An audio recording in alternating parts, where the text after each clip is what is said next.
Welcome to OmniBros Live, the original YouTube show featuring many famous YouTubers as co-hosts, including Comics Guide right there. What up, buddy?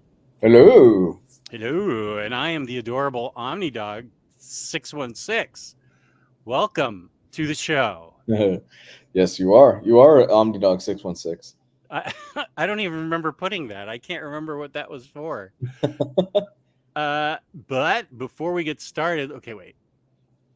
Let's talk about InStockTrades.com, where you can get your collected editions from 30% all the way up to sometimes in the red tag sale, 80% off, which is crazy. Next Monday is the last Monday of the month where we will be giving away a $50 gift card courtesy of InStockTrades.com. That's right. Right here. OmniBros Live. That's where you get that. Next Monday. Be there. What else, man? $50 or more in an order gets you free shipping in the United States. Free. Unbelievable. It is unbelievable. Free shipping. And it's easy to spend $50. So I don't know how they do it. I don't know. We've been saying it for years. We don't know. But they do. Fabulous customer service, fabulous packaging. That's InStockTrades.com. Yeah. So there's James. What up, buddy? Thank you. William Lee. YP. Welcome, YP. Who's your avatar? Again. That's not Punchline. Is that Punchline without the makeup? No, that's not Punchline. That's not Mystique, right? No, not Mystique. That's not Psylocke, right? Who? Psylocke? Psylocke? I guess it could be Psylocke. It sort of looks like, it does to me look like Punchline without the makeup, but it's very pretty. Whoa, a curveball thrown by Arya. How'd you do that?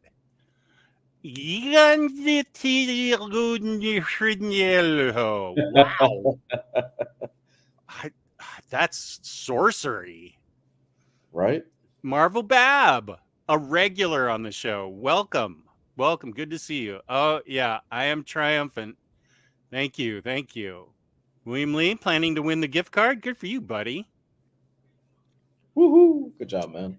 Dr. Elevator, thank you. Yeah, I'm just a little lightheaded tonight. And by a little lightheaded, I mean I'm really woozy. But my temperature is back down to normal. My COVID test was negative today. I'm going to take another one tomorrow.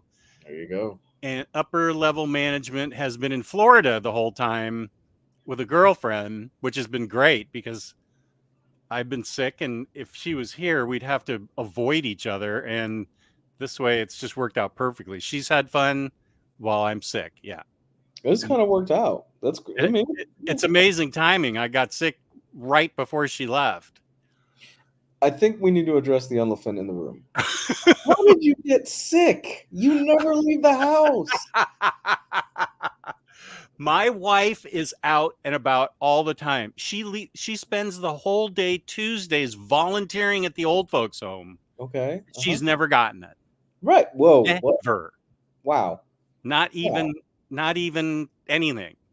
Wow. I go Monday, I think I went to the pharmacy and 7-Eleven. Okay. And one other place. You had the hot dog at 7-Eleven, didn't you? That's where you got it from. That's where you messed up. Is it COVID hot dog? You had the hot dog. Don't ever have the hot dog at 7-Eleven. I don't even remember. Oh, I cashed in my lotto ticket that I bought when it was $85 billion or whatever, and I hit the Powerball number, so I got $4. Woohoo! $4. Yeah. So I went in to get my $4. All right. And I went one other place. I can't think of where I went, but I wasn't in those places long. But it got me. Huh. I'm wondering if it was the pharmacy. That's the most likely place, right? Well, the pharmacy is in Safeway, so I do have to navigate to the back of Safeway and go there. And this is the funny part, because I said Monday is when Patty and I started noticing that around here anyway, it's going around. It's gotten very, whatever this new one is very contagious. Oh no. And I said, I'm going to start wearing my mask again. She goes, good. Yeah. So am I. And of Yeah. course I forgot where to wear my mask. Yeah. I mean, you're not the only one in that though. I've seen it's coming back. Quite a few people I've seen around this area, just out and about, Target and stuff like that. I've seen people wearing masks again. I'm like, huh, okay, we're going back to that. All right, cool. I feel like I got the new strain, so I don't know what I should do now. I've had my booster shots and I've gotten the new strain. So am I protected? I don't know. I still feel like masking up, because I'm sure there's Omnicron letter XQ out there waiting to kill me. So I think I will mask up still, but Sasmurf, always good to see you. Sasmurf says that is Punchline. It is. Okay.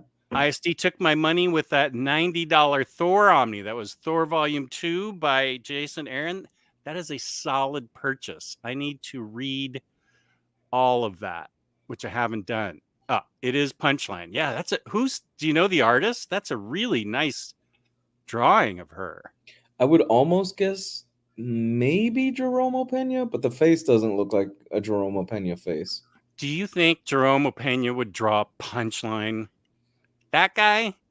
I mean, for the right price, I guess, yeah, he could do a cover. Maybe it's a cover. LOL, I could use a gift card because I've spent way too much money this month. Here's Gabriel. How you doing, Gabriel? Good to see you. Just loving the boxes in the background. Can't wait to see what is in them. I've been so sick that I haven't been able to open my boxes that have come in. Oh man. I just go to the front door and shuffle them to the top of the stairs, and I'm like, okay, whenever I go downstairs, maybe I'll take it downstairs. I thought this was going to be Patty's out of the house, so I just went nuts for a few days and just. Well, you will notice a BBTS box right here. Ooh. But that came the day before Patty left.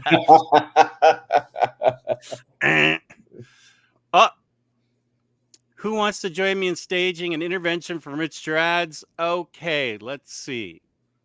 What do I do? Okay, click on this. Yeah. Okay, I got to make sure that. I am curious, for those of you in the chat, how many of you guys have a separate PO box to avoid this? Somebody else in the chat has to. We're putting Psycho Cleveland in timeout right away. You're in timeout, Psycho Cleveland. Just a mess with you. There you go. Hey, here's our traveler from down under, Samantha Jane. Hey, everyone. Hope you're doing well. Gonna have to catch this later because it's right in the middle of my studying. Oh, happy studying. Are you studying a new place to go, or are you like school studying? Good question. Good question. So, Jess.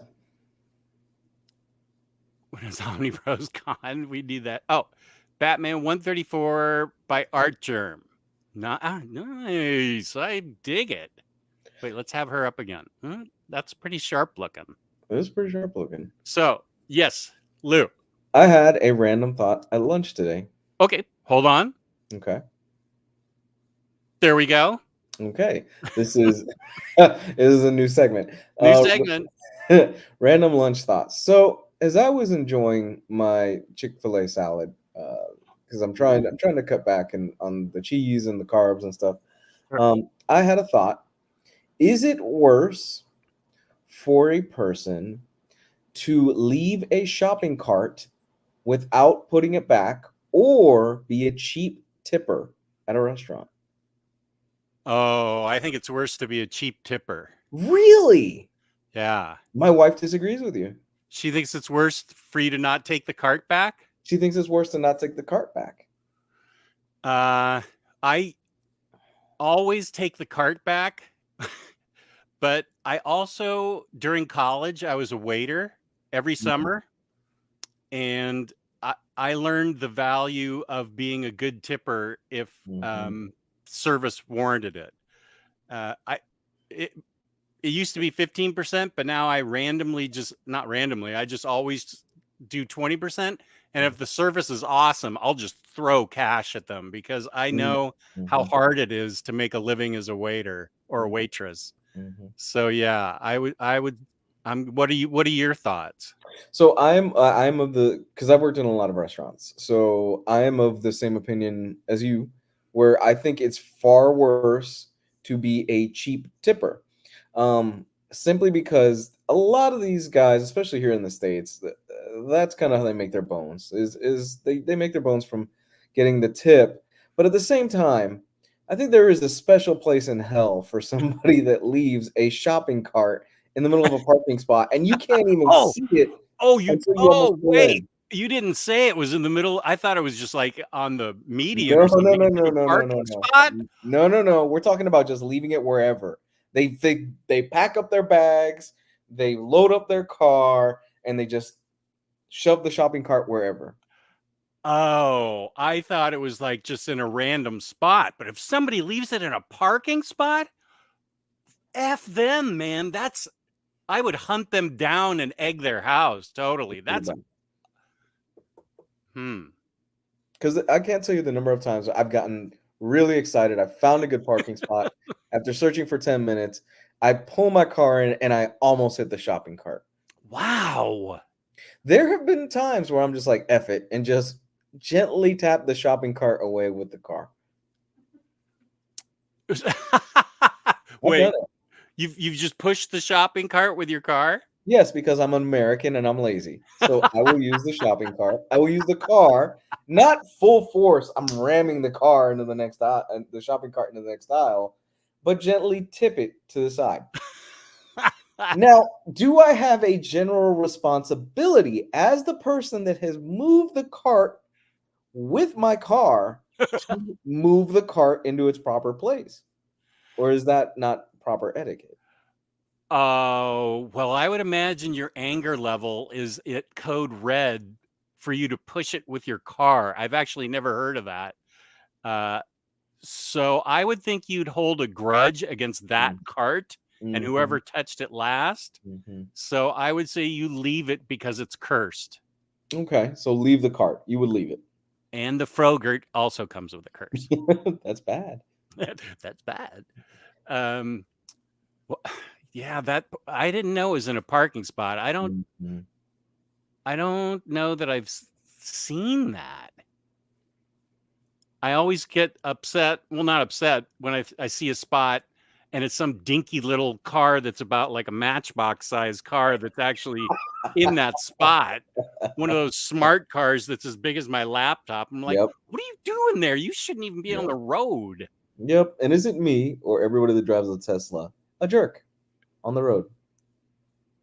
I don't want to generalize because I know there's probably somebody in the chat or somebody that's watching this after is like big money spender. They can afford a Tesla, but a lot of them are jerks on the road. Okay, wait a sec. Let's see what the chat has to say about this. Yeah, just a sec.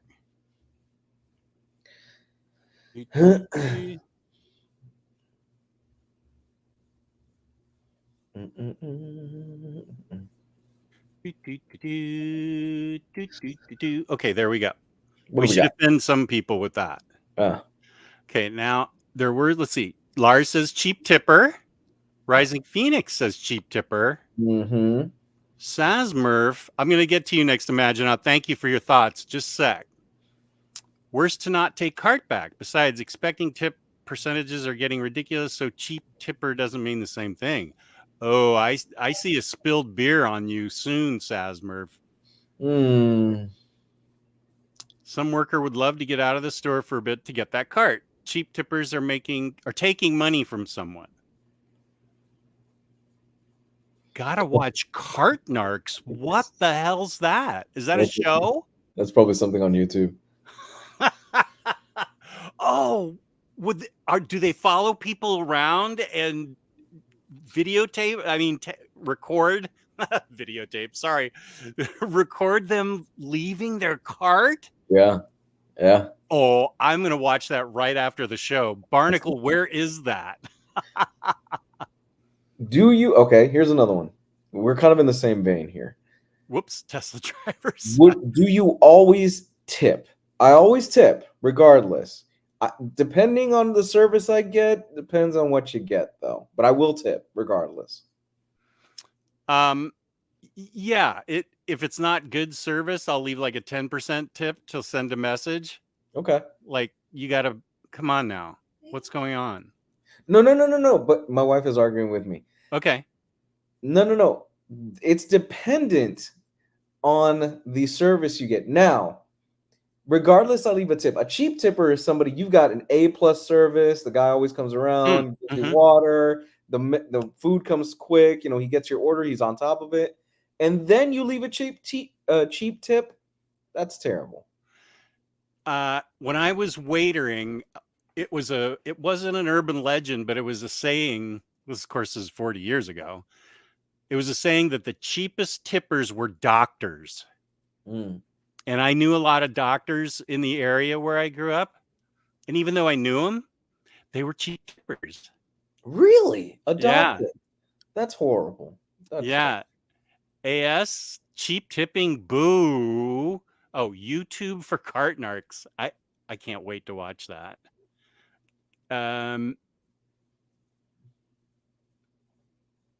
When it comes to misplaced shopping carts, one of the biggest first world problems, it's still a matter of courtesy, I think, though. Yeah, I think Aldi has it locked down, though, because you have to leave the quarter, and in order to get the quarter back, you have to return the cart. Oh, I didn't know that. Yeah. Aldi has a system where in order for you to get one of their shopping carts, you have to put in a quarter, and then you can pull the shopping cart. In order to get that quarter back, you have to put the cart back. I think Aldi's figured it out. And everybody wants their quarter back. I want my quarter back. A quarter is something I would definitely pick up off the street. So Absolutely. I want my quarter back.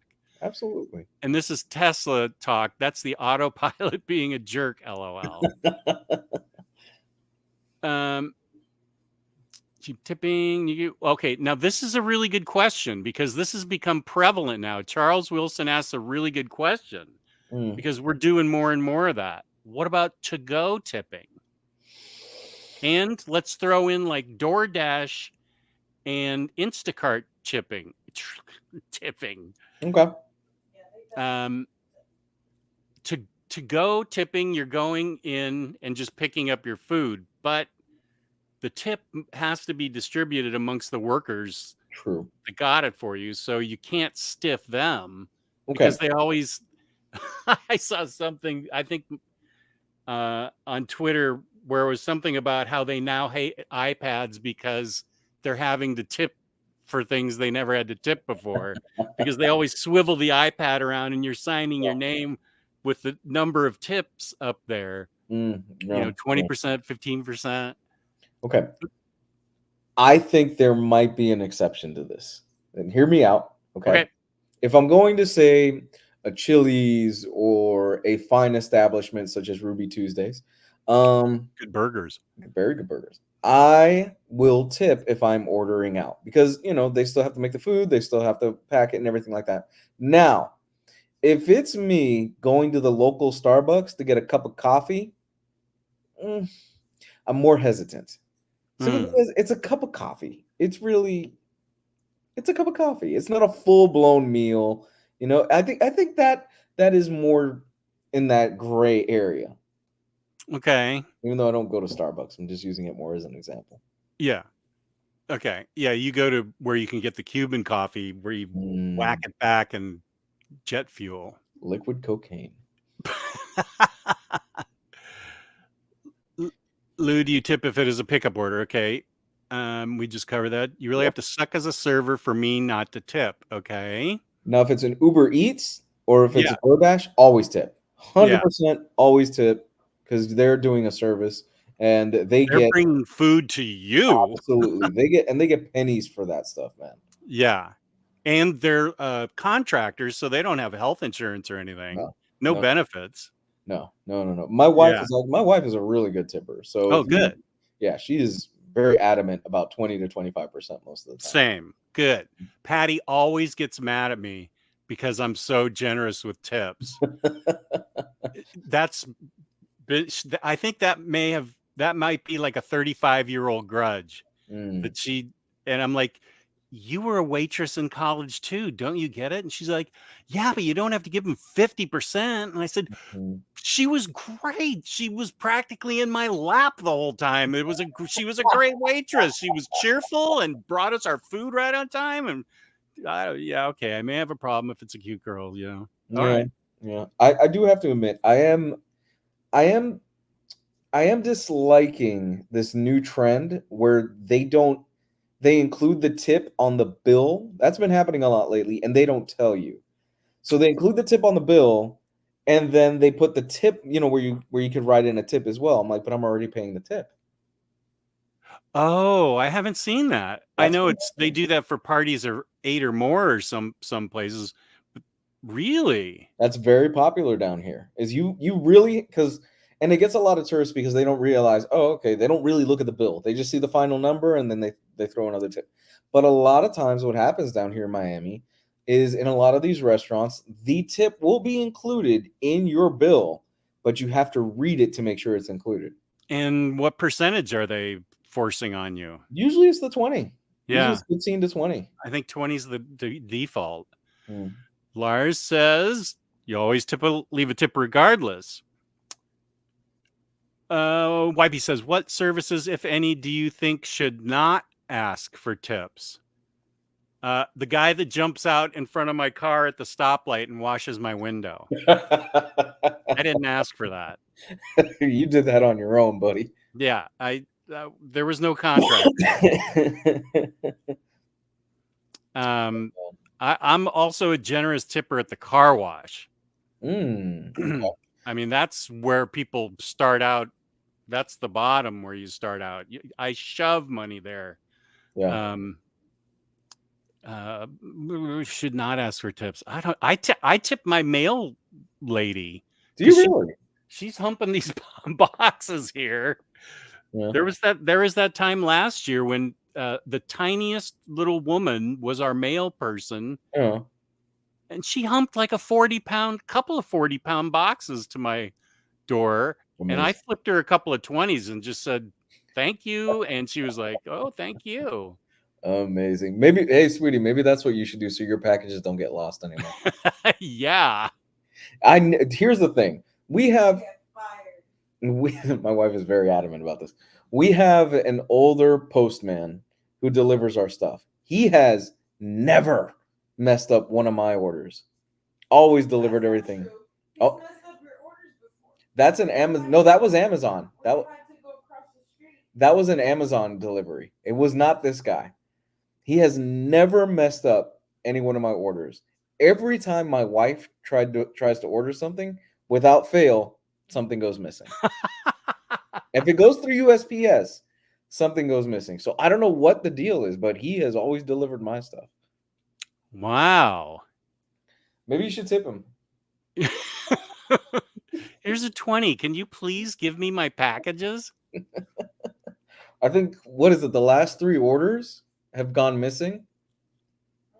Yeah, it's been the last 3 orders have gone missing. And then the neighbors have had to come drop it off. Yeah, and the neighbors will come drop it off. At least we got good neighbors. Oh, well, yeah, you do have good neighbors. Yeah, that's a good point. We've gotten packages from other people too. Dean says students don't have to tip right, as far as I'm concerned, since they don't have a salary. Okay. Okay, I could see that. Cycle? How'd you get back in the chat? Starbucks employees are some of the most well-compensated employees of their kind. Oh, okay. Noir Wolf?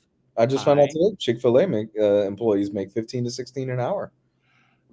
If you're a manager of an In-N-Out, you can make up to $250,000 a year. Stop.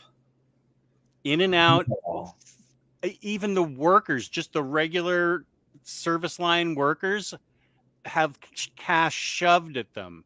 And there are goals I think you have to hit as a manager. So if you're a manager, a really busy one, you have a chance But yeah, if you I've seen several articles about how great it is to work for In-N-Out, where they have company vacations and they take you places and you're compensated well. That's when I went to In-N-Out one time, I don't think my wife had ever been to In-N-Out. So this is back in the 1990s when we went home to California, and my daughter must have been 3, and she was like, "Can I get a Happy Meal?" And the line for McDonald's was, 2 cars. And I said, well, I'd rather go to In-N-Out. And it had a monstrous line. And I said, this will be worth it. Trust me. And they were not happy. But man, were those workers happy to give me my order. They could not have smiled any harder and been more pleasant back then. So they must have a really good atmosphere for a long time for them to be so happy. I mean, she was gleeful. She was so happy to give me my order. Yeah. Yeah, and kind of adding on to, I've never gotten bad service at Chick-fil-A. I mean, you know. Oh yeah. I've never had bad service, honestly, and my food's always been good. I'm like, okay, well. Yeah. Their Southwest salad, really good. NFL dude says entry-level In-N-Out pay is $22 an hour. Baby, you want to get a job in In-N-Out? It's $22 an hour. Wait, where is that? It's the last one. We skipped a few things, so we'll go back to it. What entry? Yeah, I thought so. They pay. That's dosh, man. $22 an hour. I will quit my job and start flipping burgers. Jaggernaut. Okay. We got a super chat. Thank you, Jaggernaut. Great comic book channels should also be tipped. What a great segue. Thanks for all the superb content. Bros, appreciate you guys. Thank you. Appreciate you, buddy. Thank you so much for the 10. Always appreciated. Appreciate it. Yeah. Postal workers are paid. Hey, and man, postal workers are paid well, and they do have great benefits. If you work for the government, I know this around here because I have tons of friends that work for the government. When you retire at 55, you get like all the benefits still when you're retired. And your salary. Talking about friendly benefits? Tipping. You get, if you retire at 55 after you've worked for the government, from the post office up to the attorney general's office, whatever it is in the U.S. government, when you retire at 55, like full salary, full benefits for the rest of your life. Oh, cool. Government work for the U.S. is insanely fair and generous. What was it? Should you tip UPS drivers? No. They are also well compensated. I think that, didn't they just announce that their salary is getting increased to? Yeah, they were getting ready to go on strike.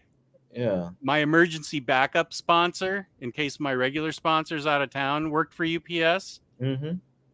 And he had the same deal as the government. When he retired at 55, UPS he's getting his full salary for the rest of his life and health benefits. And he was getting paid real money to, he drove like, what are those called? The double trucks, you see on the highway, double wide. Yeah. Oh, semis? Sorry? Like semi trucks? Yeah. He drove that, to take the packages to their next destination. So he'd be gone for a while, but boy, did he get, he was well compensated. Okay, this sounds good. One of my coworkers last year was simping for a Hooters waitress. Was his name Jess? And on one of the shared work computers, he had a tipping more than the cost to make her like you in a Google search. Wait, let me read that again. He had tipping more than the cost to make her like you. That's awesome. That's fantastic. Please follow up on that, NFL dude. Tell me what happened. I don't think that worked out for him. Something tells me it didn't work out. Wow. Dating advice from Google. Oh, this is a fun thing.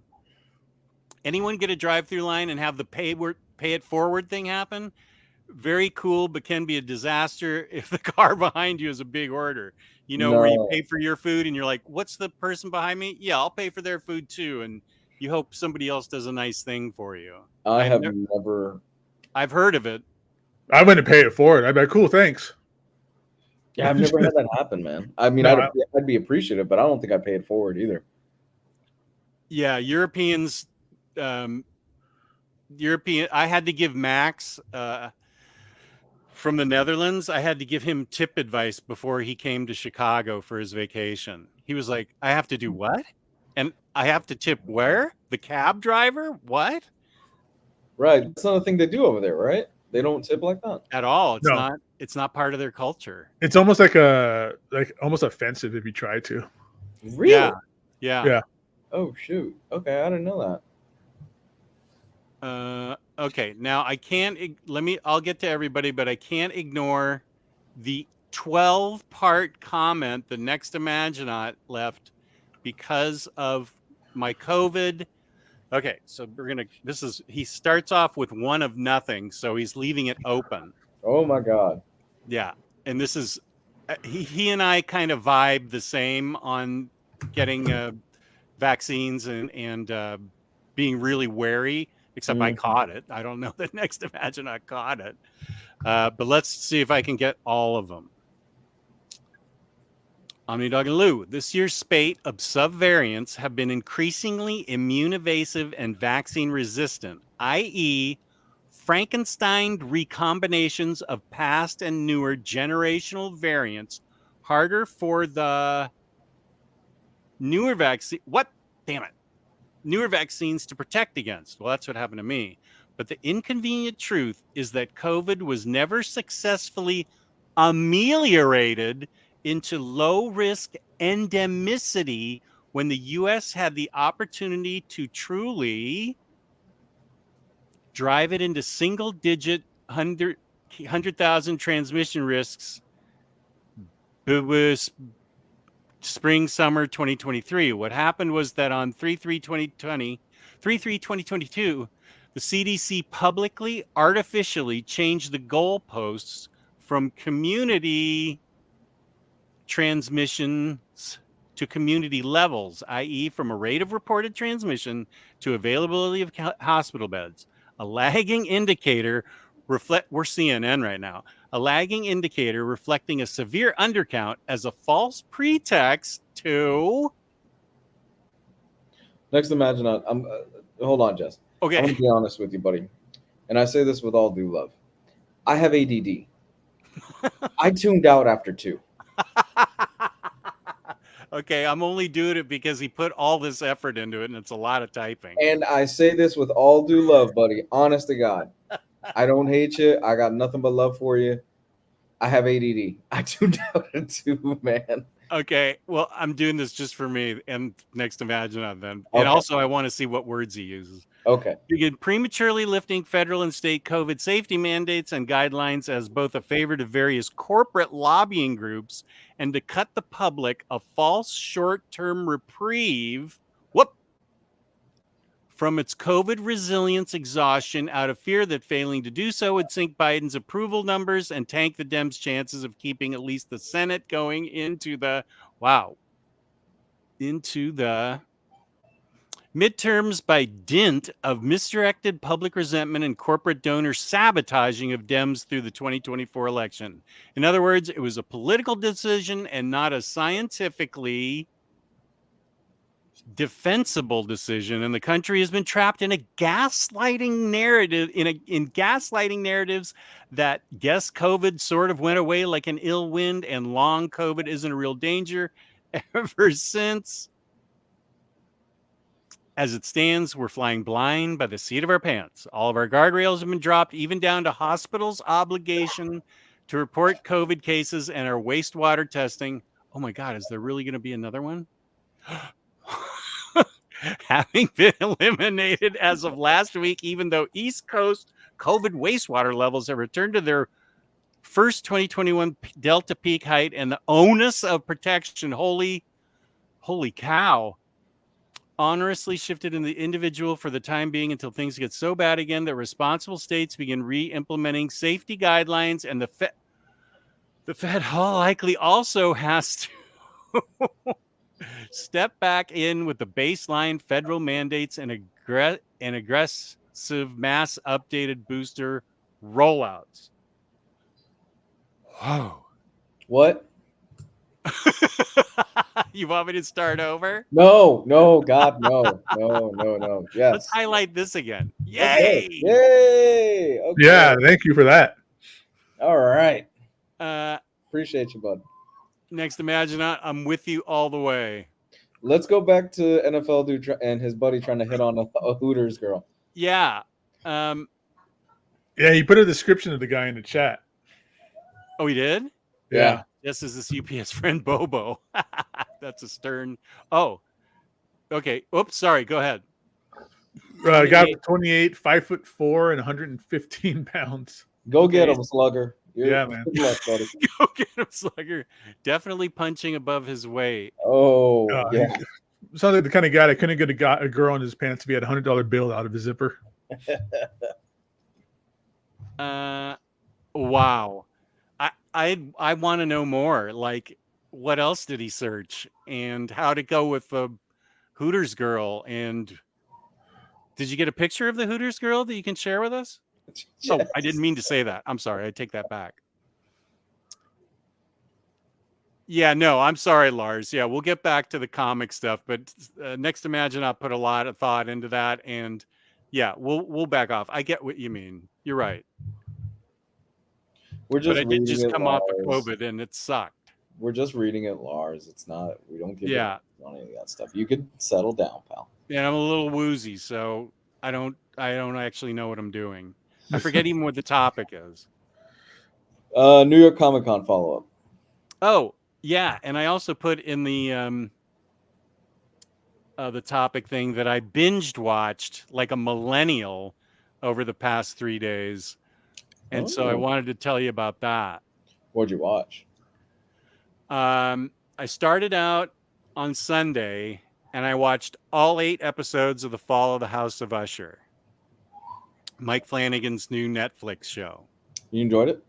I loved it. I have seen the first episode and I enjoyed it. I need to get back to it. And it just gets better and better because, he just lays the groundwork all the time in the first one, and things ratchet up. Mm-hmm. What show was this? It is the Fall of the House of Usher. It's Mike Flanagan's. He's basing it on Edgar Allan Poe's various works. So every one of the episodes is named after a Poe story or poem. There are lots of.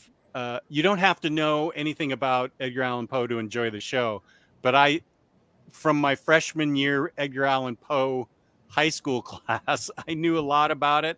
But those articles I sent you, Lou, you should read them afterwards because they show how much effort he really put into it to tie it in to the stories of Poe and all the references.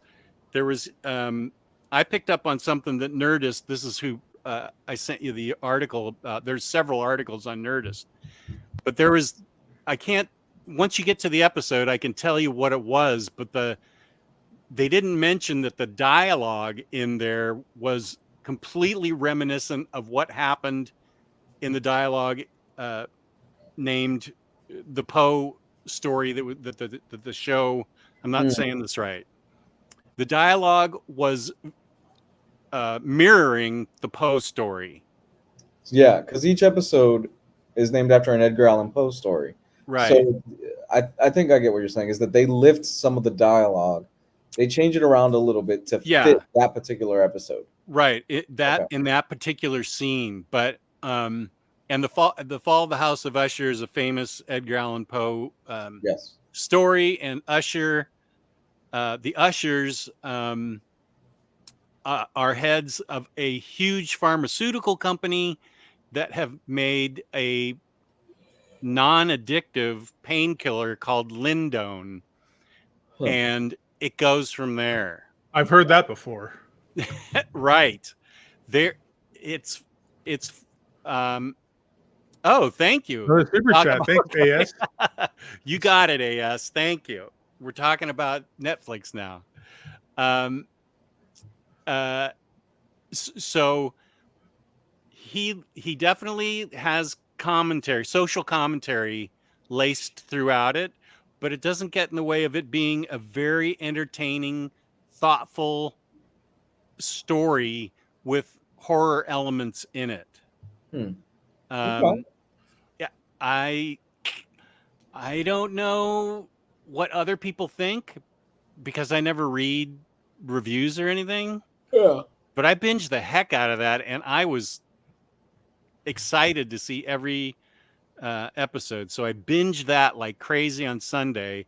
I watched 4 episodes, then I watched a crappy Rams football game. Then I binged the next 4 episodes. Then I made a mistake. I watched Monday night. I watched Ouija. This is another Mike Flanagan movie. That's a good Ouija, movie. The Origin of Evil. You've seen it? I've seen it. It's pretty fun. Yeah. The 2 mistakes I made were 1, I was alone, and 2, it was at night.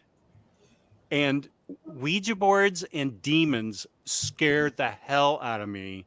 So of course, those are the movies I want to see. So I did not get that much sleep that night. I was constantly rolling over, looking around in the room. That is a really good movie. It stuck with me. It creeped me out. And then last night, I binged a graphic novel adaptation from Cy Spencer's Vertigo comic Bodies, which is brand new on Netflix. And I think you both would dig this.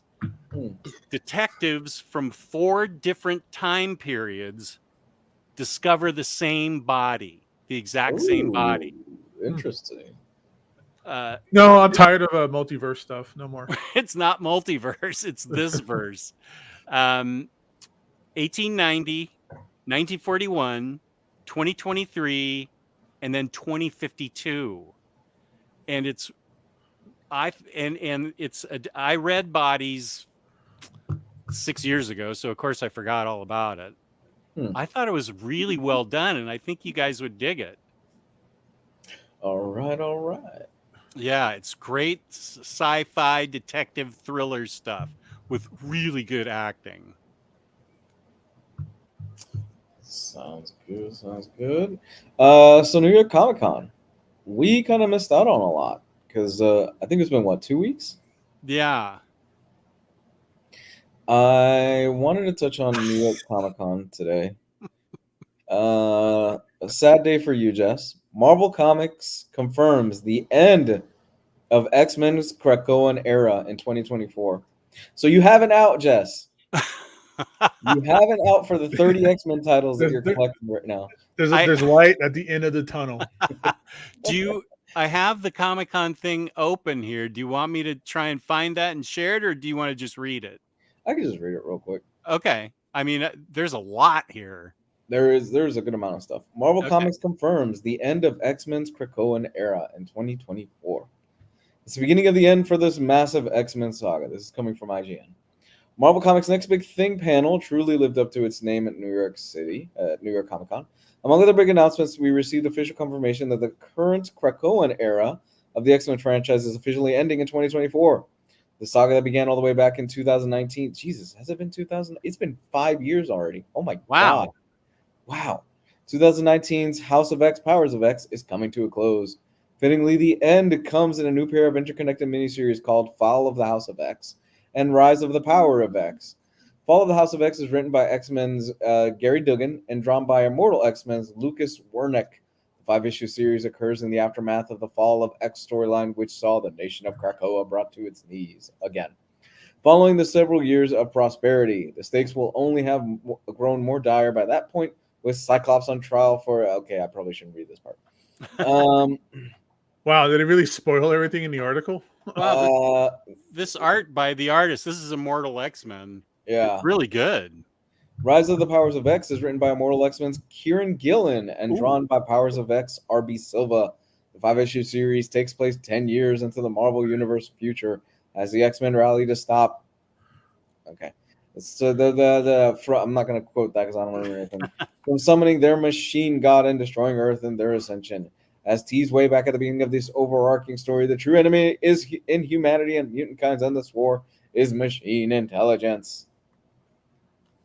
Wow. Not to be outdone, X-Men Red writer Al Ewing will be contributing to his own series in the final chapter of the Krakoan Age. Ewing and Luciano Vecchiccio, I think I said that right, are collaborating on a 4-issue series called Resurrection of Magneto. God damn it. Magneto is one of the, apparently Magneto, don't Oh, they ask, bring back Joseph again. don't ask me this. He dies one more time, he gets a free ice cream at Baskin Robbins. The ice cream comes with a curse. It really does. It's the monkey paw of the Marvel Universe. Fuck, I lost my place. Magneto is one of the few mutants to die and stay dead in the era of Unlimited. He's been dead like 3 times already. But with the resurrection circuit broken, can Storm find a way to pick? Okay, yeah, this is just spoiling a bunch of stuff right now. But the general gist of it is that, yeah, man, the stuff that Hickman set up years and years ago is now coming to an end. The Krakoan stuff, the eggs, the resurrections, and all that stuff, that seems like it's been coming to an end. This had a hell of a run. I mean, 5 years to keep this going, and the whole New Mutant Society and everything. Jess, I think you and Omar are probably the only ones that are really this deep into it. Are you excited to see this end? That there's light at the end of the tunnel? Like, what do you think about that? I am not exaggerating when I say I think I have 40 X-Men books to read. I've already read Dawn of X. I have Reign of X, Trials of X, X-Men Red. I'm not kidding. I have 40 plus the hardcovers. I got a lot of books to read just to catch up with it, but I've been hearing so much good stuff about various books that I don't mind. And if it ends, by the time I get to it, Magneto's going to be dead again. It's going to take me 6 months to read it all. That's my 2024 reading goal. I'm only going to set 2 goals this year, next year. Catch up on all X-Men. No, 3. Catch up on all Batman and catch up on Jason Aaron's Thor. You got a lot of work ahead of you, buddy. I know. I really do. What do you think, Gabe? Are you going to jump back in and you're going to read all 5 years of this? No, not happening. I would like to, because I fell off of it. Like me and you, I think we fell off it at one point when it just got, 15 titles. Like it really just became too much to really follow, and that caused me to just kind of give up and kind of pass on it. But I, haven't heard much about it recently until now. So we'll see what happens. I mean, if it ends, it ends. But I mean, man, this is like one of the best times the X-Men have had, like popularity wise and sales wise, and like some actual real cool game changing circumstances. I agree. I can't let this comment go by from Hayden calling us beautiful men. Hey, buddy. Thank you for keeping it to one comment. Love you, bud. I mean, I've been in mine 12 comments and talking about how beautiful we are. Let the Krakoan Omnis begin. Yeah. I knew that was going to come up. Someone's like, "Well, did we get the Omnibus next?" Whoa. Yeah, that Omar, because I have all the trades. You're getting Omnis. Omar has already mapped out 3 of them, so don't worry. It's going to happen. I would get the omnibuses and read them if we all did it as like a team or like as like a club kind of thing. Okay, here's the thing. It's just there's just so much that it's like we're all going to have questions, right? So I think it needs to be like a think tank to read all of that together. Yeah, here's and a lot of it sounds like really cool shit based on everything that Jess has said and stuff that I've put online and everything. There seems like there is a lot of really cool concepts and a lot of really cool stuff that they were doing over the last 5 years. Yeah. A lot of good writers and a lot of good writers. Yeah, a lot of great teams and a lot of great stuff. I do hope a lot of this stuff does get collected in omnibuses and in more digestible forms over the next 10 years, because there's probably enough content there that it'll take them about that long to collect everything at this rate. But man, it is intimidating. It is very intimidating. I would love to go back and go through all that stuff I don't have the time at all for it, but still, I would love to go back and pick out some of the stuff and read it because a lot of it was genuinely good when it first started, and I Yeah. want to know if some of it petered off or some of it still kept up pretty good throughout the years. Yeah, I loved everything I read. Not Hellfire, House of X, House of X, Powers of X, X of Swords, and Dawn of X. I loved all of that. So I am looking forward to reading all the other stuff, but it's kind of intimidating, but it has to be done. I mean, I just have to do it. I think this would be a great chance after this is done for them to scale back again. I think they desperately need to scale some of this stuff back. Come on, Lou. You're asking them to take less money? But It's going to be more books. Are Watch. people, but are people actually buying all these titles every month? Something's going on here if it's been going on for 5 years, right? Yeah, I guess. I mean, X-Men is like one of the biggest franchises in comics. Like, absolutely. I think just pure inertia keeps that thing going. Yeah, that's true. That's true. People that are saying, "Oh, like that downfall of the MCU is coming," I'm like, bitch, they haven't even gotten to the X-Men yet. Okay, they have years of content with just the X-Men ahead of them. Wow, yeah, that's right. There's Fantastic Four. There's X-Men they haven't tapped into yet. Like the Ghost Rider, like spiritual stuff or spirit stuff. Like they're in a rough patch right now. And Loki season 2 is actually really good. They haven't gotten into like the cosmic stuff. You don't have like Nova yet or any of that stuff. You know, Annihilation type things, Annihilist. Yeah. Galactus. You know, that stuff. It's so in other news, DC has decided they are reviving the Elseworlds imprint with 6 new series. DC is exploring the multiverse and 6 new alternate universe tales. DC Comics is bringing back the popular Elseworlds imprint, ushering in a new wave of comics set in twisted alternate versions of the DC universe. DC made the announcement during the Elseworlds and DC Multiverse panel at New York Comic Con. The new Elseworlds line will feature 6 new titles, initially some of which are continuations of classic Elseworlds stories like Batman Gotham by Gaslight. That's really good. And others set in brand new universes. So they've got, actually, there's a slideshow here. Gotham by Gaslight, the Kryptonian Age is one of the announcements. The creative team is Andy Diggle and Leonardo Fernandez. It's going to be 12 issues. The series is a sequel to the 1989 Gotham by Gaslight, which is set in a world where a Victorian-era Batman battles Jack the Ripper in Gotham City. The sequel will introduce more 19th century versions of DC's hero as Batman assembles the Justice League for the first time, and our heroes learn more about the secret history between Earth and Krypton. The other one is Batman the Barbarian. This one actually sounds pretty cool. Greg Smallwood. It's 6 issues. The Human Target's Greg Smallwood is writing and drawing. Oh my God, the art on Human Target is fucking amazing. Is writing and drawing this reinvention of the Batman mythos. As the title suggests, Batman the Barbarian reimagines the Caped Crusader as the wandering barbarian in a medieval version of the DC universe. The next one, Dark Knights of Steel, All Winter. This is by Jay Kristoff and Tirso Khan, 6 issues. The spin-off to Tom Taylor's medieval fantasy series, Dark Knights of Steel, which is great, focuses on Deathstroke.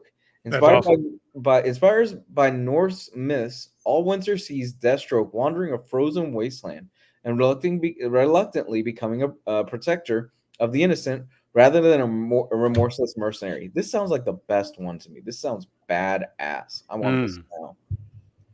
Green Lantern Dark. This one is Tate Brombal. So this is Dark Knights of Steel. Sorry. The last one was Dark Knights awesome. of Steel, All Winter. Dark Knights of Steel All Winter sounds badass. There it is. Green Gotham, but oh no, here's looking for Dark Green Lantern. Green Lantern Dark. There it is. Sorry. Nope. Next one. Wait, isn't this Green Lantern Dark Art? Oh yeah, this one. Yeah. Green Lantern Dark. 7 issues. The series takes place in an alternate universe where evil has ravaged the sunless Earth.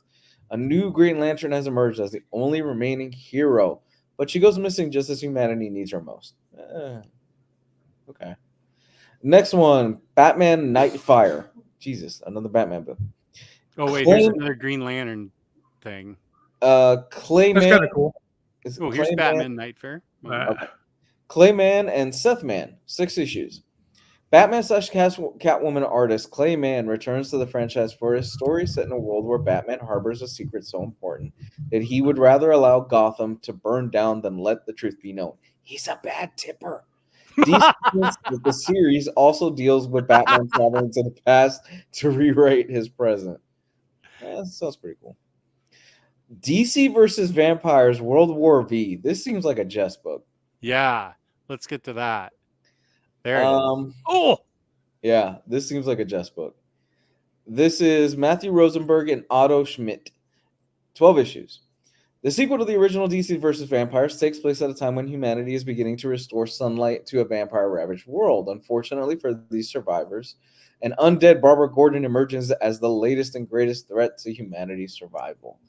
Out-of-continuity stories have always been a pillar of DC publishing, granting creators the ability to explore all the wild corners of the DC universe, said DC executive editor Ben Abernathy in a statement. We're excited to bring a whole new slate of titles under the Elseworlds banner in 2024, combining some all-new titles from top storytellers as well as sequels from the current DC line that fit the same out-of-continuity aesthetic. All of these Elseworlds titles will debut at some point in 2024. I am all in for DC versus Vampires World War this looks V, great. and I'm Love this fucking all in for Dark Knights of Steel all winter. Come on, a barbarian Deathstroke. Oh, I recognize Damien and Harley there, but is that like Suicide Nun or somebody in the front there? I don't know. Who? I'm not sure. Who? The red, that's Zealot from Wildcats. Oh, over there in the. Oh, okay, on the left. Yeah. Who's the warrior nun there? She's looking pretty deadly. Well, okay. I love those vampire books. And there's Dark Knights of Steel all winter. Yeah, That that looks looks awesome. amazing. Batman the Barbarian. Dude, DC's having a pretty good upswing, it seems like, in their quality of comics. Like, I keep hearing a lot of good stuff, and it's always DC books. You know, Mark Waid's World's Finest and his Shazam supposed to be really good.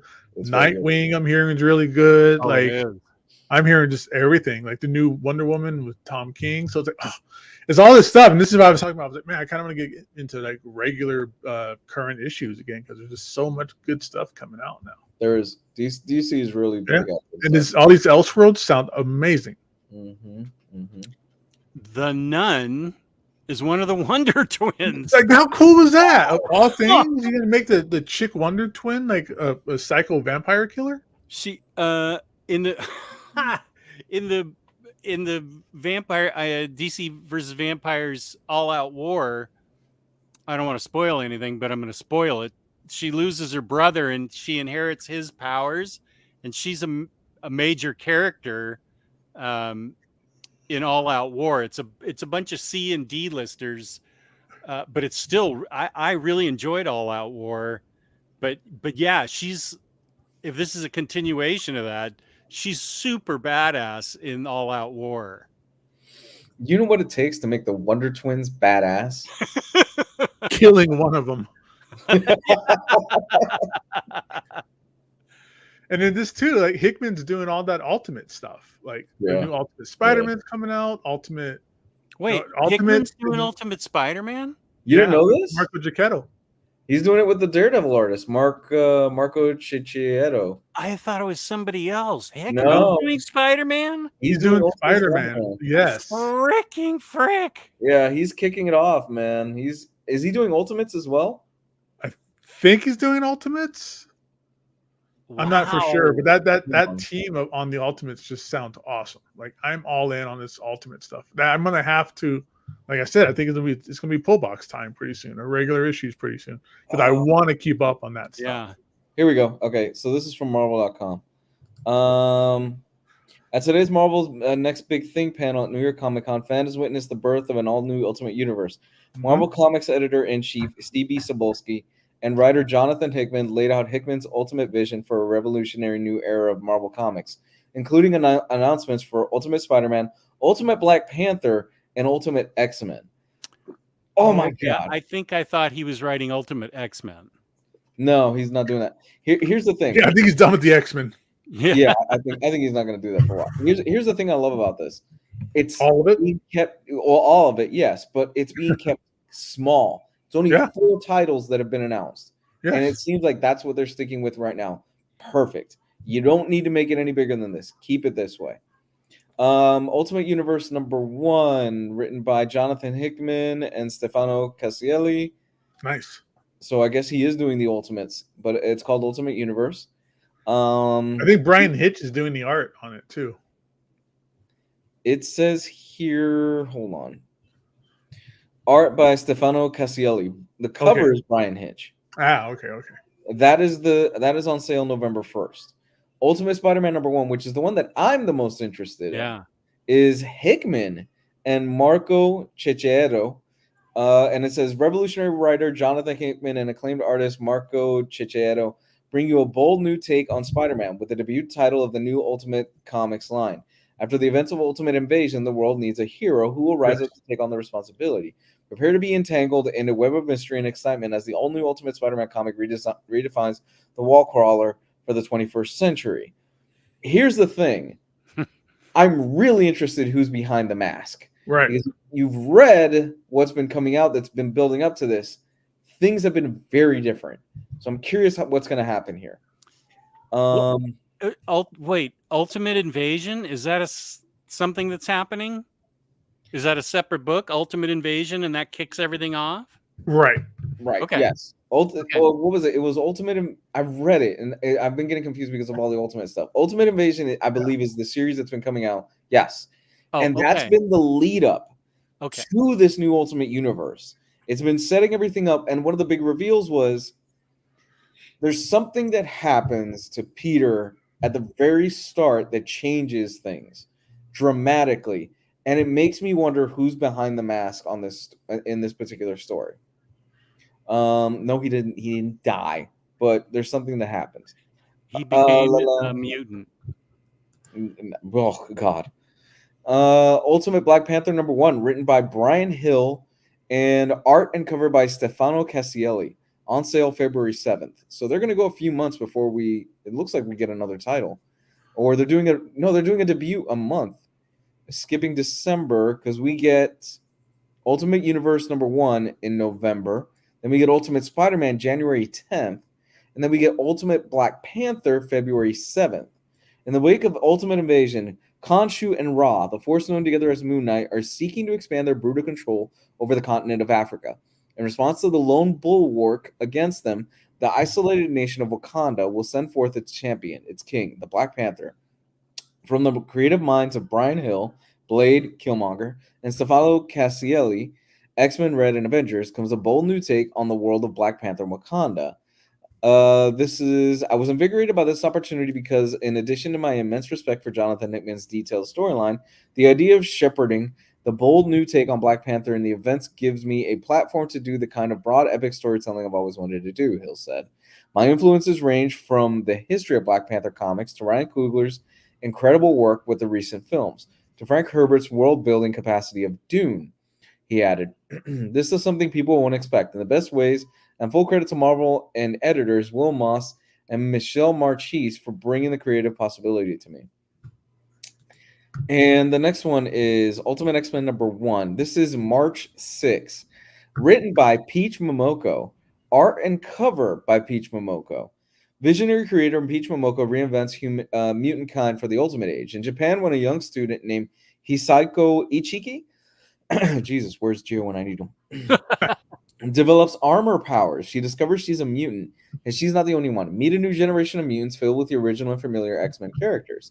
Together, they learn what it means to be a mutant in the Ultimate Universe as they explore their emerging powers in startling ways that connect to folklore, legend, and magic. I'm very honored to be a part of the new Ultimate Universe, Momoko said. I'm very careful in delivering the unique X-Men mutant elements, excuse me, while still being true to my vision and voice. I'm also very proud and surprised that I was given enough freedom from C.B. Sapolsky and Jonathan Hickman to co-create a brand new X-Men character, she shared. It might not be a normal portrayal of a superhero, but I am excited to introduce everyone to a new chapter to my Momoko-verse. Dude, all this sounds great. Yeah. All this sounds great, and I'm glad it's small enough where I can see, because every one of these people keep mentioning Hickman. Like, yes, we're a part of this Hickman Ultimate Universe, which tells me Hickman is probably overseeing all of this stuff, all the 4 titles that are coming out. Mhm. Which is what should have fucking happened with the X-Men when they first launched out, and before they blew the damn thing up and made 20 titles after the first month.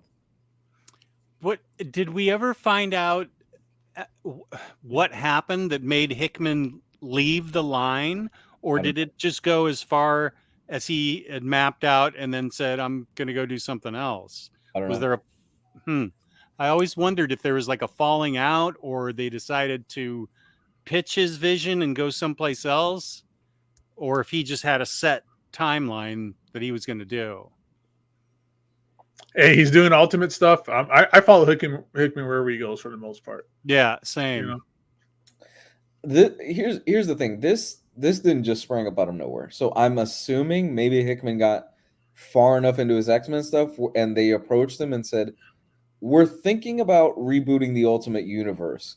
You are our guy to do this kind of stuff.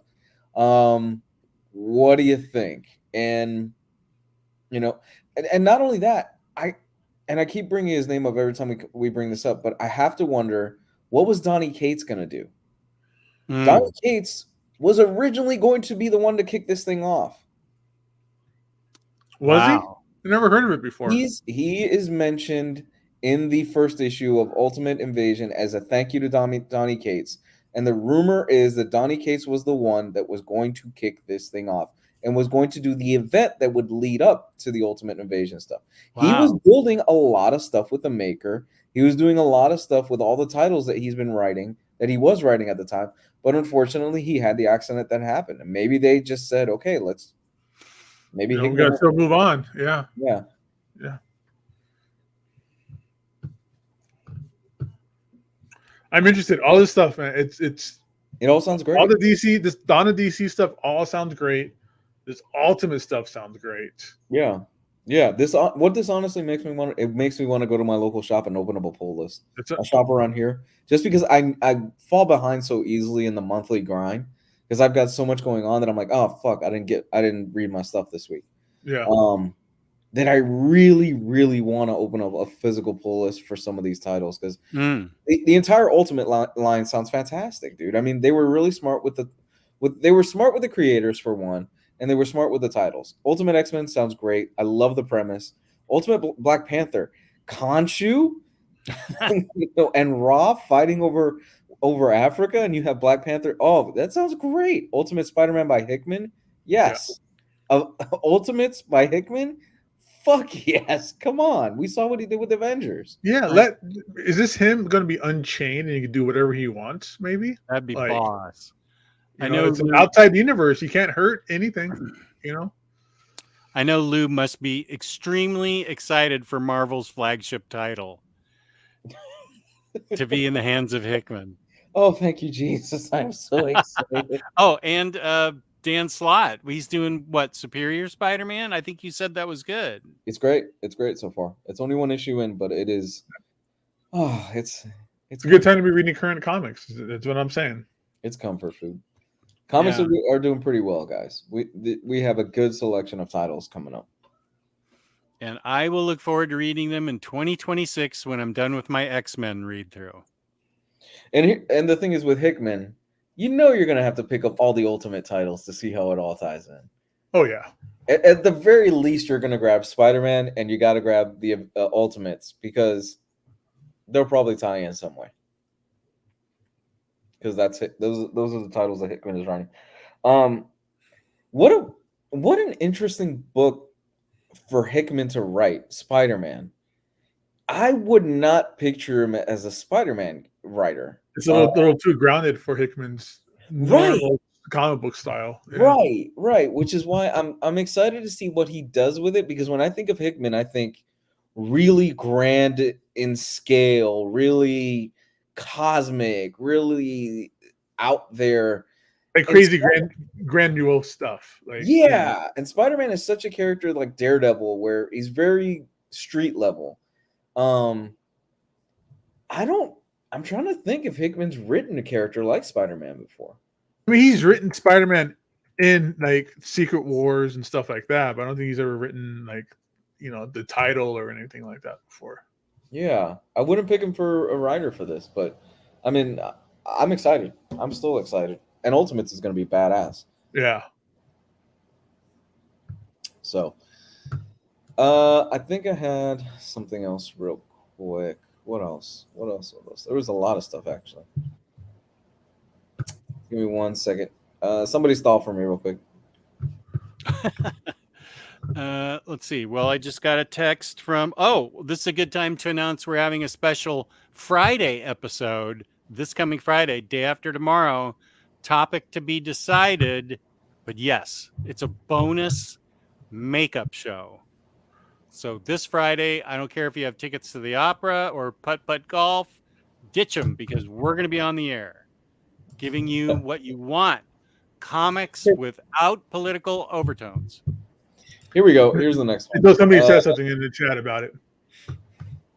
Jason Aaron joins Action Comics for Superman Superstars Initiative. Oh, Former yeah. Marvel- Aaron's, wow. Yeah, Aaron is doing Superman. How about that? That's amazing. I'm gonna read Superman for the first time in forever. Former Marvel Comics mainstay Jason Aaron will be returning to the DC fold soon. DC already revealed Aaron and Doug Mankey's Batman Offworld, but now we know Aaron. Huh? I was saying, yeah, I remember that he was doing that Batman book. Yeah, but now we know Aaron will also be making the jump to the Superman line in 2024. As revealed at New York Comic Con, Aaron is one of the several major creators appearing in the pages of Action Comics for a new initiative dubbed Superman Superstars. The series will feature rotating creative teams telling new stories featuring Superman and some of his biggest villains. Aaron will team with Harley Quinn artist John Timms for I, Bizarro, a 3-issue story arc beginning in January's Action Comics 1061. Aaron said, I've been writing comics for 20 years, and I've certainly enjoyed my share of special moments and exciting projects along the way. By getting to write Superman for the very first time in the pages of Action Comics, no less, the one that started it all goes down as one of the absolute most significant honors of my career, said Aaron in a statement. So the amazing John Timms and I are doing our very best to give readers a Superman tale full of action and surprises, the most bizarro of all bizarro stories, and what Bizarro himself would call the worst Bizarro story ever told. That sounds great. Right? Jason Aaron over at DC. Wow. He's never done anything for DC before, right? Other than like his Vertigo stuff. Yeah. Okay. Not Because that the I article know. starts out like DC welcomes him back into the fold. I mean, he was never in the fold. I would, man, Jason Aaron. He's been at Marvel for how long now? Jeez. I don't know. 2016? Yeah. What was his first book? Well, the first one I noticed him on was Thor, but I'm sure he wrote other stuff. When was this originally published? 2012. Was it Punisher? Oh, I think he did Punisher afterwards. This Thor was originally in 2012, 2013, and 2014. Yeah, that's what I'm saying. I think it was not 2016. That's way too early. Yeah, he's been doing it way longer. Wow. I didn't even... Are you kidding me? Thor's been going that long? That's 10 years. It's going to take me 10 years to read it. Yeah. Here's one. I got another one for you. This is for me, Jess, and Gio. Infinity Pause, the crossover of the century. I'm excited for this. Is this a Marvel comic? Is this a Marvel comic? Yes. Yes. Check this out, Gabe. Jess. Oh, Infinity Pause. So it has something to do with the stones. Hold on. I'll send you the link real quick, Jess. Okay. Private chat. There it is. Gabe not happy. Oh man, what have they been? They've been making the Infinity Stones really. Just, they've been really messing with them the last few years. I put the link in the private chat. Yes. Yeah, I just pulled it up. I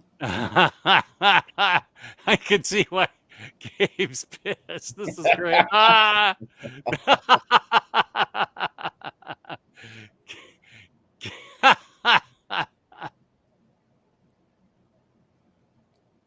Oh man. All right, so Infinity Pause. At the panel, host Ryan Pegasus, VP of Creative Executive Marvel, was joined by Marvel Comics Editor-in-Chief CB Cebulski and monumental comic creators, including writers Gary Duggan, This is dumb. Jonathan Hickman, Jim McCary. Sorry.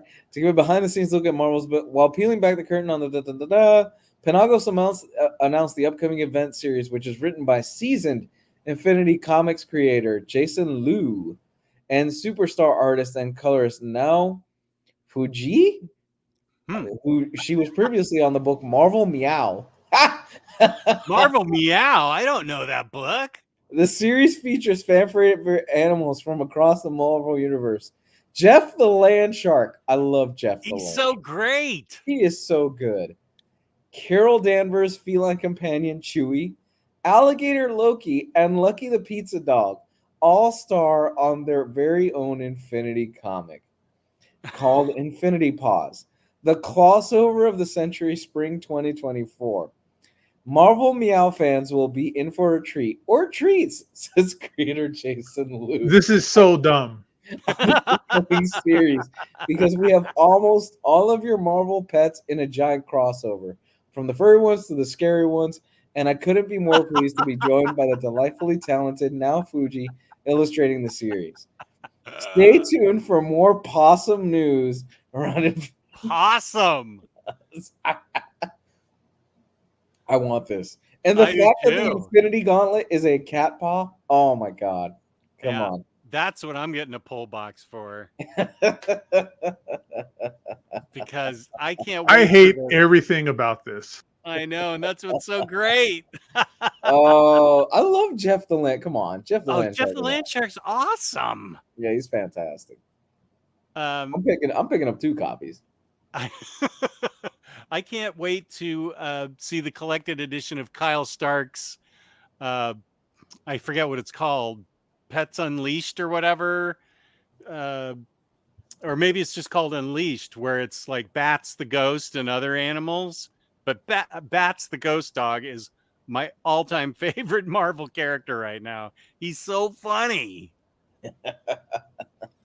Come on, unironically, I actually want to read this. Like, no BS. I really do want to read this. I think it'll be fun. Oh, I think so too. It looks like it's going to be a fun title. I love Jeff the Land Shark. I love Lucky, the one-eyed dog. I love Alligator Loki. It looks like it's going to be fun. Alligator Loki.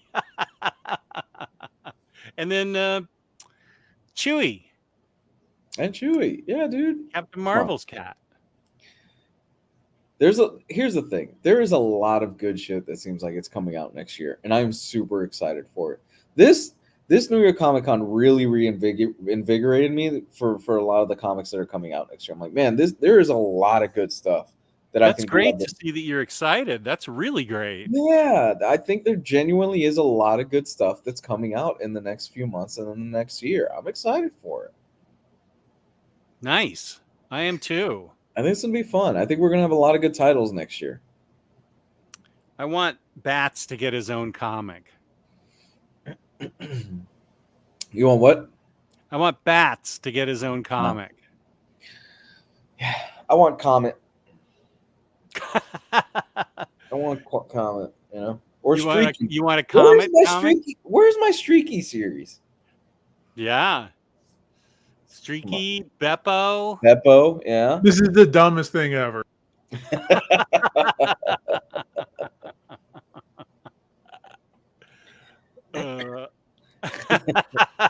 They've really been turning the Infinity Gauntlet into like a child's plaything over the last few years, man. It's been crazy. Well, I thought it was. I know Gabe hates this, but I thought it was interesting that the stones themselves got absorbed by people, and the people, like Star and then the other characters, they used their powers, and those stones are extremely powerful in their in the hands of normal everyday people. Yeah. And I've only read it up through Black Cat, so I don't know, and I know Gabe hates Black Cat and hasn't read it yet, but I want to read more, and I think I probably have to start reading Star from Captain Marvel to learn more about all of them. Because I like that the stones are personified. Absolutely. I'm all for changing things and shaking things up. What happened? No, this is dumb.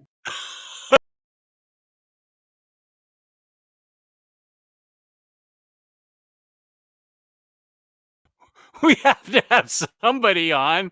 What the hell's going on here?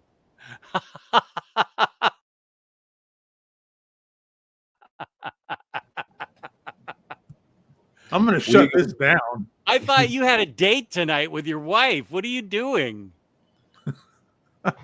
We can move on. We can move on. We can move on. I'm so insulted by this entire idea.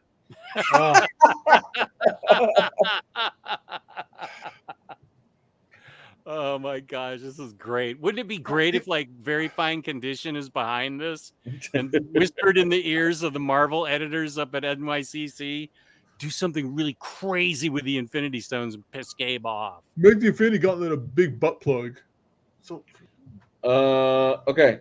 So it's Jeff number 25 written by. So okay, there was a panel. I didn't even see this. Announced a Woman of Marvel panel. And there was some cool stuff announced. Let's see. It's Jeff number 25, written by Kelly Thompson. The crowd was the first to hear that the beloved Landshark will return to Marvel Unlimited soon. An all-new It's Jeff Infinity comic is coming to the Marvel Unlimited app on this came out on Friday, October 20th. The weekly ongoing series is written by Kelly Thompson and art by Gurihuru. Oh, yeah.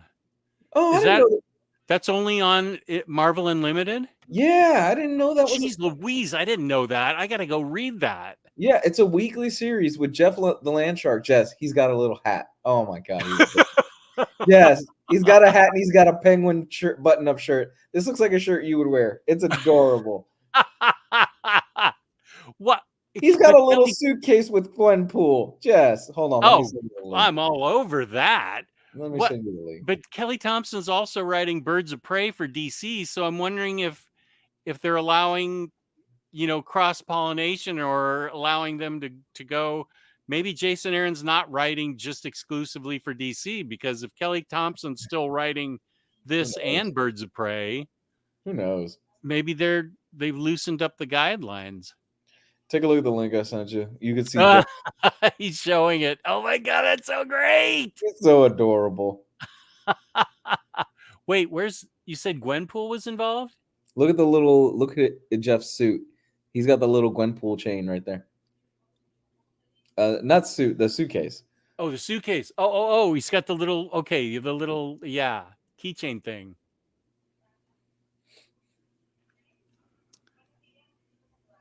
Thank you, Next Imaginaut. I appreciate that. Appreciate you, man. Thank you very much. So. Oh, there's the little Gwenpool key tag. Okay. And a Deadpool sticker. Captain America. Who's the triangle? Huh. Awesome. Okay. I had no idea this was on Marvel Unlimited. This is a weekly title. Okay, I'm there. I think that's all I got, man. I think that was some of the bigger comic stuff that was announced. Yeah, that's awesome. Regardless, it was a great New York Comic Con. There was a lot of cool stuff that was announced and a lot of interesting books that I'm really looking forward to pick up, man. Why don't you let them know where they can pick up some of these titles when they're eventually collected? That would be InStockTrades.com, where you can get your collected editions from 30% all the way up to sometimes 60 to 80% in the red tag sale area. $50 or more in an order gets you free shipping in the United States. Next Monday, be here because we're giving away a $50 gift card free to a viewer like you out there. Fabulous customer service, fabulous packaging. That's in SockTrades.com.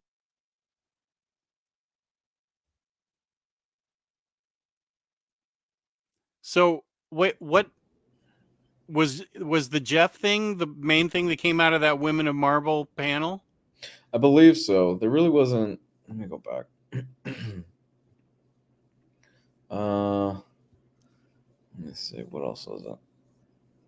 Woman of Marvel #1, which is being written by Gail Simone, and more to be announced on the title. It comes out February 2024. Fans of the audience were excited to see a cover reel of next year's Woman of Marvel #1 coming in February 2024. The anthology will feature special stories written by and including Gail Simone, and a gorgeous cover by Carmen Carnero. Actually, a really nice cover. Well, there's been some FOMOing on Detective Chimp, which I just ordered today. I can't wait to read it. This says thanks to Gabe and Gio, so they must have been pumping Detective Chimp on Monday night. Wasn't me. That's all Gio. Okay, it's all Gio. Would have been me too, but that's as terrible as Infinity Pulse. Okay, Rising. Gabe didn't have anything to do with this recommendation, but these are the older stories. They're not like Detective Chimp now in Justice League Dark. These are the old silver, bronze, golden age, or whatever. I definitely would not have recommended that. Yeah, no, I don't. That doesn't sound like something you'd like. That sounds like something I'd like, and I can't wait to read it. Is Detective Chimp a better detective than Batman? I knew as soon as you started that sentence, I knew you were going to go there. I gotta go there. Is he a better detective than the world's greatest detective? I'll have to read the book and find out. Batman, because he has opposable thumbs. I think, yeah, Detective Chimp does too. I'm joking. Oh, that's Detective Dog that doesn't have the opposable thumbs. There's a Detective Dog? No, he's a better occult detective. That's true. He in Justice League Dark, but he deals with matters more earthbound, I think, in this older stuff. I know next to nothing about Detective Chimp, but I'll have to say Detective Chimp is a better detective because when does Batman ever really become a detective? Right? Most of the time it's just him punching stuff. We don't get too many detective stories of Batman. I mean, other than the last Batman movie was kind of like one. I was going to say, I really like that Batman movie a lot because of how heavy it leaned into his detective work. I need to see that again. That was really good. You haven't seen it since it was in theaters. Yeah, and I saw it at home because now I'm never leaving home. COVID got you bad, man. Yeah, the hell. Not even strong enough to open my boxes. Take your vitamins, Jess. My wife left me a huge pack of immunocompromise or whatever powder. Just pound that vitamin D and that zinc. Yeah, that's what she left me. I'll have a glass of it when I go upstairs. Yeah, that's gonna be your best bet. When did the missus leave for a few days? I got COVID starting Wednesday of last week, and she left Saturday morning, and she's coming back tomorrow. Oh wow, that timing! Yeah, it's amazing. She was saying, well, shouldn't I stay here and take care of you? And I said, no, you should go to Florida and have fun. Kelly's here in town. If I get in trouble, she can help me. But yeah, she's it was perfect timing. She's been on the beach the whole week in Florida. Freaking woman. Wow. I mean, that's again, that timing is just insane to me. That it really is. The important thing is you're okay and she's not sick. Yeah, and it made the living situation much easier. I mean, we would have had to have slept in separate rooms. I'd have to be on a separate level all the time. As it is, I'm going to wipe down the entire house before she comes back. So yeah, it was amazing timing. All right. Anything else we should touch on? I'm good. Everyone should watch Bodies and the Fall of the House of Usher, and watch Ouija: Origin of Evil during the day when somebody else is at home. And everybody should watch The Wailing, because The Wailing is fucking amazing. I own that on some Korean collection with 2 other movies. Oh my god, dude. I watched it. Yeah. I watched it on the flight in because we were out of town. We went to the Dominican Republic last week. Holy shit. That's a great fucking movie. Should I wait till Patty gets home to watch it? No. No, but I could watch it down here while she's upstairs. I don't know if Patty will like it. Oh, no. I'm talking about me getting scared being alone like I do. If she's in the house, like upstairs, and I watch it down here, or can I watch it alone? I didn't think it was that scary, but man, is it great. Oh my god. Oh, okay. It's fantastic, Jess. It's fantastic, man. It's really good. Okay. I got a lot of I'm now finally in the TV mood. I haven't been for like a year, and now I'm in the TV mood to start watching everything. Yeah, I haven't started Stranger Things, but it's possible. I'm going binge crazy now, and it's certainly possible. I have not seen Sleepaway Camp, but I did just see Freddie sent me, Lou, you may want to watch this. Have you heard of Totally Killer? No. Oh, wait, that's on Amazon Prime, right? Yeah. He sent me the trailer, and it looks amazing. Yeah. We started it, but we were only half paying attention to it. We had a lot going on that night. So okay. Shut it off. I want to see that and Happy Death Day tomorrow. I've been meaning to watch Happy Death Day forever. Happy Death Day is great. I love that series. Wasn't that written by Scott Liddell? Yeah. Scott Liddell wrote it. Yeah. And it's great. It's fun. I love that movie. Yeah, I'm excited to watch it. And the sequel's just as good. Oh, is it? Okay, good. Yeah, Happy Did Death you write Day the sequel too? Yeah, the Happy Death Day is great, man. Both of them. What about Cabin Fever? I've never seen Cabin Fever. Ever seen Cabin Fever? It's like an old Eli, not old. It's old. It's like late 90s, early 2000s or whatever. Eli Roth was in it, and people my age will remember the guy that plays Sean Hunter from Boy Meets World, Ryder Strong in it. Oh, yes. I just saw the 30 coins. I didn't know anything about it. It's good, huh? It's on Max. Okay. Sleepaway Camp is a hard R rating. Oh, you should have led with that. Now I'm watching it. Sleepaway Camp has a fucked up ending. This notoriously fucked up ending. Oh, really? Yeah, it's fun. It's fun, but man, the ending is it's messed up. All right, guys, let's get out of here. Okay. What, Gabe, where can they find you on the internet? Gabe Loves 90s Comics on Instagram, and on TikTok, it's Unstable Molecules. Nice, man. You hit me up there. And Comics Guide, if they want to find your vast library? Nowhere really. I'm just kind of chilling, man. I only post stuff on my Instagram, really. Just you can find me here. Me and Gabe are doing the Patreon show on Saturday. That's gonna be great.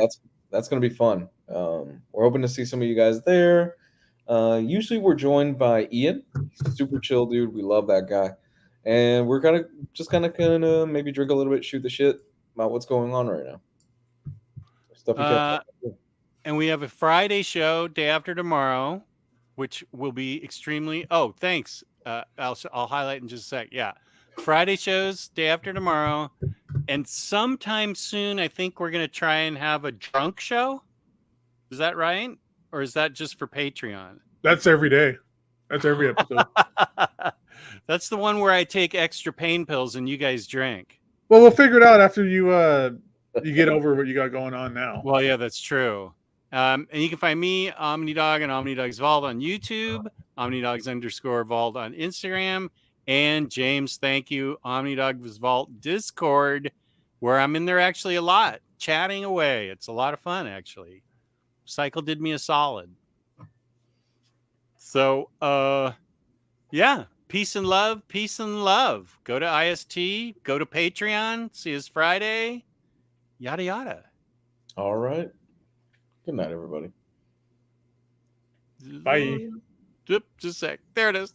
Oh, there it is. Oh, no. Wait. Whoop. There it is.